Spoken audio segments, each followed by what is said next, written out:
How to install and configure objectives on Mateo TL microscope.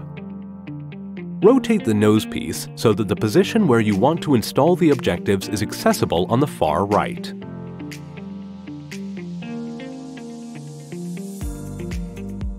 Insert the new objective and screw it into place.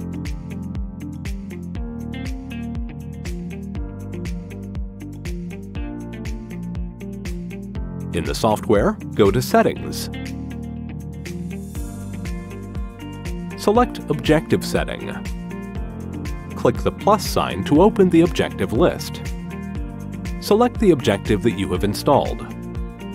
Move the new objective into the light path.